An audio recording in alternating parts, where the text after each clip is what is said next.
Mijn naam is Pim. En ik ben Armen. Mijn maatje Armen is naar Nederland gekomen als vluchteling. Zijn verhaal ontroerde me. Daarom hebben we besloten om ook de verhalen van andere LHBT+-vluchtelingen te delen. Om er zo van te leren. Want Vluchteling is een naam die geven ze naar ons. Maar er staat altijd verhalen achter de naam. Dus vandaag gaan we naar Amjad. Ik heet Amjad, ik ben 19 jaar oud. Ik kom uit Syrië en ik woon al 2 jaar in Nederland. Ik studeer schakeltraject, voorbereiding voor de HBO verpleegkunde. En ik doe theater en ik geniet van schrijven. Daarvoor kom je uit Syrië. Ja.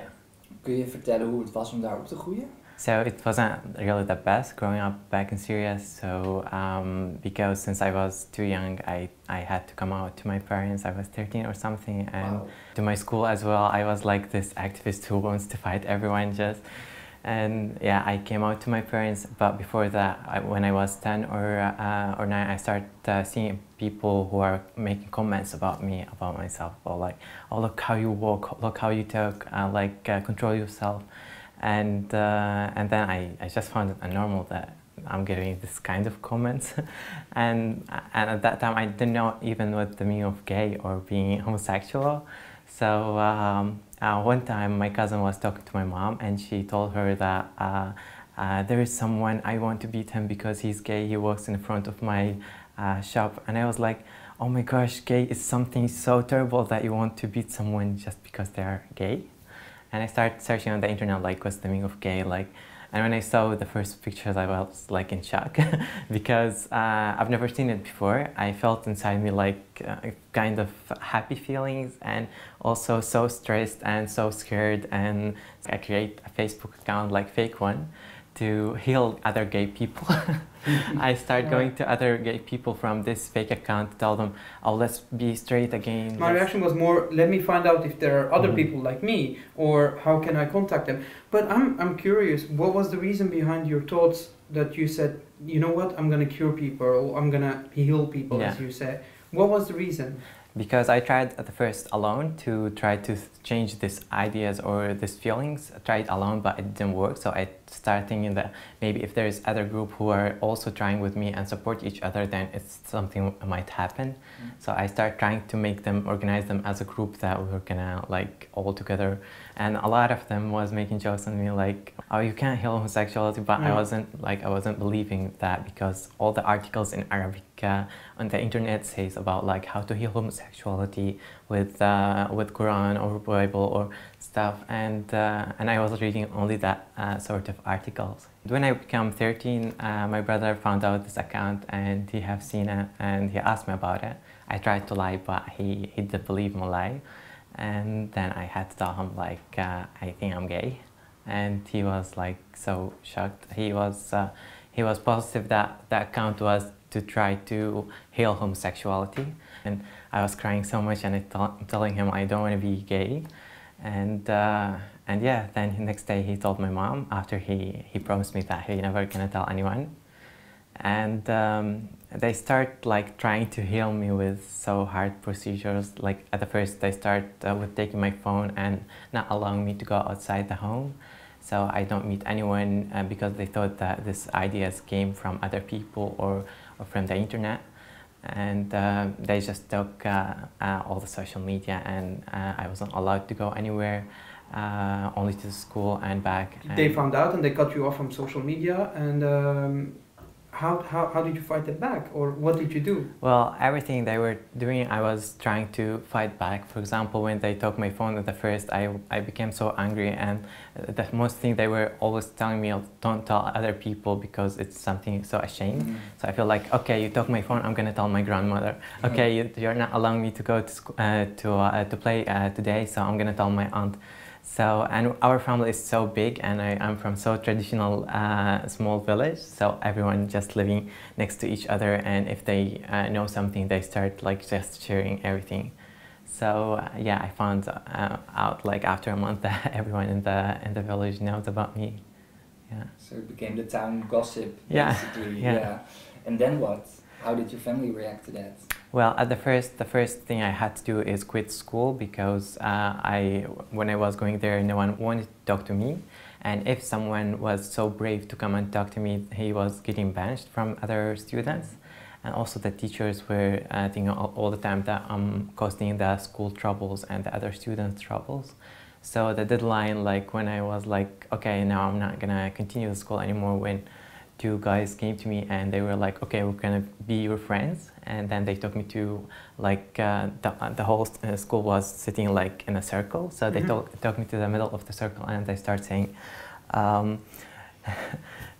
look, this gay, and then I tried to fight them, and we had a fight, and then a couple of girls start running to fight, like because they were at my side. Right. And it was like so huge, big fight. And then I went to the school director and I told him like I'm not gonna continue anymore. And that day I quit school. Wow. How old were you? Yeah. 16 or something. Yeah. You went back to your family and you lived with your family. How did they respond? They weren't happy at all with my decision of quitting the school. So my father decided that I'm gonna start working with him, like with the stone and the heavy stuff, like so I get muscles and maybe I'll be like a real man. Yeah. Exactly. So I worked like for a couple of days, and then I found like this is not what I want to. And like I didn't have anything to do except like trying to commit suicide, so I could, yeah. So maybe something more comfortable will come after. I had a younger brother. He was 7 years old, and I loved him so much. He didn't love me so much because of my parents. They always were telling him like he's sick, don't be close to him. So when I asked him like come closer, he's, oh, you're sick. Oh. So but I loved him so much. I don't want him to grow up in this sort of village and around all these people. So he was always holding me back to not do it, and to feel like I have to be there so I can protect him. Right. So you stayed. Yeah. Yeah. But then at a certain point, you left. Before I left Syria, I told my parents, it was like the last time, I was like, okay, I'm going now to psychologist and he was gonna help me now. Like, I went to him and he said, oh, don't, it's gonna be fine. Everyone comes here from the LGBT community, goes outside straight, so I will heal you. The first month I will give you like small exercise to do, and if it didn't work, then the next month I'll start give you medicine for your hormones. And wow. yeah, and it was like so stupid exercise, like for example, have a douche with cold water for your blood to go to like the whole body, and go to walk like in a forest so you could smell like fresh air. You can do that and still be gay. Yeah. I don't get the point, but anyway, yeah, and, it's not strange. Yeah, and I did it about 3 weeks, and then I realized how stupid it is. And I went to him and I was like, oh, congratulations, I became straight again. Yeah, and my parents were so happy, and I took this point to ask them to, at that point I asked them like, can I go to the Netherlands? And they were so happy. So they sent me, and my father came with me, of course. And here, yeah, I can be myself. In fact, I've been also taken to a hormone test indeed, and very expensive, by the way, to do this test. And yeah, eventually it turned out to be like the testosterone was a little bit high, which was no problem. But anyway, so indeed they eventually told me you have to go also to a psychologist. And every time I went there to see any doctor, yeah, the how do you say, the secretarian was laughing, oh, the gays here back again. So I felt very humiliated, and we shouldn't, yeah, feel that way. But yeah, they try, of course, they try their best to heal homosexuality. But I'm happy that I stood behind my idea that I'm not sick, and obviously you did the same. Why the Netherlands? How did you come up with the Netherlands? My aunt lives here, and I felt like she was always telling us how open-minded is the Netherlands.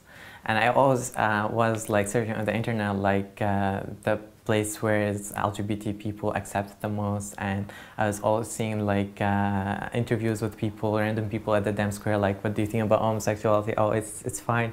And I feel like, oh, I would love to be there. Yeah. So yeah, it was the first country I thought about, the Netherlands. Okay, so what was your plan, to come and live with your aunt here? Or? No, my plan was just to go outside Syria, so I could leave and stay alone. So yeah. And your parents were okay with it, and your father even No, they didn't you, know. They thought that, well, we can go to the Netherlands, me and my father, and he can do a family reunion, and then we can live all together. But when I became 18, I was like, I went to the COA and I told them, I want to apart my files and I want to be alone. So yeah, and I start my own procedures. But my parents didn't mind me doing that, so they were okay with that. Yeah. So your family is also here in the Netherlands? Yeah. So your father and also your brother, because that was my question. Do you have any contact with your brother? Yeah, we have like so much contact, but I didn't come out again, so they still think that, I think that they already know that I'm gay, that I'm still gay, but they just don't talk about it. Yeah. Okay. So if they're watching now, like, I'm gay. It's not mentioned, it's not there. Yeah, right. Exactly.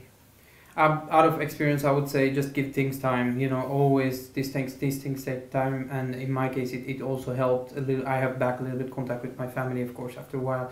So their heart will definitely go soft a little bit, and then they will accept the fact that you are who you are. You are your beautiful self. In your apartment, I saw you have a poster on the wall that said "Nothing is impossible." Yes. Tell me, is that your like life slogan? Well, when I moved when I moved to my new apartment, I bought this because I found almost everything difficult to do, everything like to start new life, new responsibilities. So I bought this, and it was the first thing I bought in my whole apartment, and I was always looking at it like nothing is impossible. I can just keep going with that. You're from Syria. What part of Syria are you from, and how was the situation there? I'm from Asweda. It's a small city, but there's of course war there, but not that much. But our biggest problem that the people there, they are Druze, and this is a minority religion. So not all people in Syria accept Druze people. They think that we are too open-minded. So. It was also one of the reasons why my parents decided that they will also leave Syria. When you were in Syria, you stopped from education, and in the beginning of the interview you also mentioned that you are doing something, schakeljaar, which is like the transition part. So tell me more. Well, since I was little, I always wanted to be a doctor or work in a ziekenhuis. So, but I couldn't do it because I had stopped school in Syria. And when I came here, I found that I can study here. I was a little bit afraid because I thought that the students here is just the same as the students back in Syria. So I was a little bit afraid to start school. Right. But I found that everyone just so lovely, and I can just study here and become like where I want to become. Perfect. So what are you doing exactly now? So you're studying to prepare yourself to become a nurse. Yeah. Let's say. Yeah. Okay. Exactly. Wonderful. Here I don't have to come out, but at the first I thought that it's just like I had to get used to the idea. So I was crying so hard and telling a friend of mine like, I have a secret, I want to tell you something. She was like, what's happened? She was so scared, and I was like, I'm gay. And she was like, yeah, and what's happened? I was like, no, it's that. She was like, it's okay here, like everyone accepts LGBT people. Have you made many friends over the 2 years that you lived there? In the Netherlands? Yes. Yes, I met a lot of people and I made so many friends, and that helped me a lot because at the first few months in the Netherlands I was so much lonely and without any other people. But now when I look back, it's much different now. I have a lot of people that I know, and Great. Tell me more about the body-to-body project. So did you look yourself to a new body, or how did you hear about the company? Well, I knew a girl in Zoetveen Azetse, and she advised me to go to body organization. But I wasn't so brave to go directly there because I didn't speak back there any Dutch, and my English wasn't like good enough. Right. So then she decided that she will take me. She will take me herself there. And I registered, and after a couple of months I got a new buddy. Right. And she's so amazing. She changed my entire life in the Netherlands. They couple you with a Dutch buddy who helps you and guides you in the Netherlands. And my buddy, she took me to Amsterdam for the first time, and I was so surprised. She took me to the Homo Monument, and there I saw for the first time a gay flag in my entire life, and I was just so happy that no one just throwing a stone on it or no one saying bad stuff about it. And then she bought me a necklace and like small gay flag, and I wear the necklace, and she was like, "I'm so proud of you," and I felt like it was the most beautiful day in my life. Yeah. Great. Perfect. And you said you enjoy writing as well, right? Yeah. So what do you write? I write sometimes articles. For example, last time I participated in the Nieuwste Amsterdammer Krant newspaper. Okay. So I wrote there an article, and then many organizations also called me to write for them some stuff.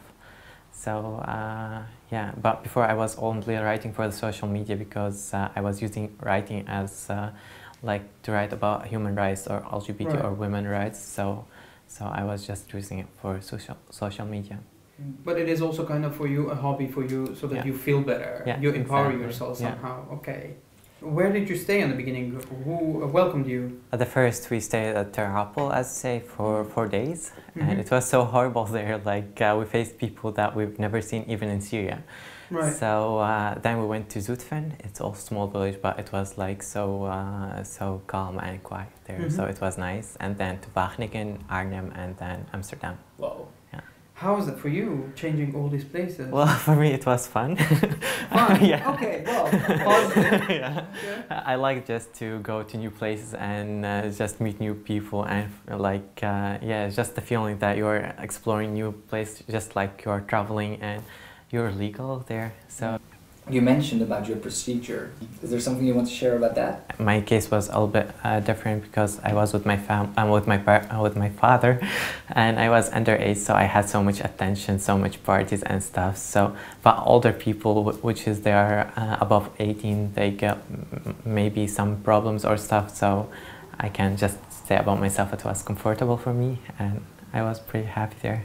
Yeah. So it went easy and it went smooth because you were underage. Yeah, exactly. Yeah. I had everything I wanted. Yeah. But I saw, for example, that my father wasn't allowed to do the stuff that I'm doing, for, like learning the language or going activities or stuff. Yeah. If you could go back to where you're from and speak to the people that bullied you, the psychologists that tried to change who you are, maybe also even the girls that defended you, what would you tell everyone?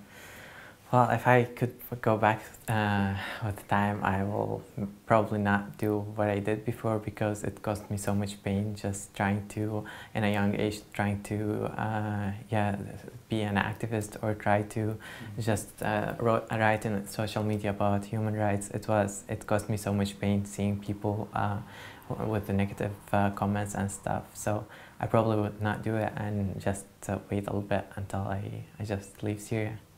And what about your little brother? You still see him? Yeah, I still see him. He's now 10, and yeah, he's so open-minded and so nice. Yeah, he doesn't think you have a disease anymore. No, he doesn't know actually, but he's like since young age he's trying to protect animals. He's now vegan in my family. Oh. Yeah, and he's like so loves everyone and just wants to be around everyone. Yeah. So I'm looking at all of these beautiful pictures. One even says "Save me." I assume you made them, but what do they mean to you? Well, each of them have a different story. For example, the Save Me when the Amazon was burning. Like I'm so interested with the climate stuff, so I was like, yeah, save me from the hands of people. Yeah, and yeah, each of them. For example, the cat. When I wasn't allowed to have a cat, I drew it, and I was like, this is my cat. Yeah. But then I got. And now you have your own. Yeah. Yeah. And I have like this too. I love them so much. Yes.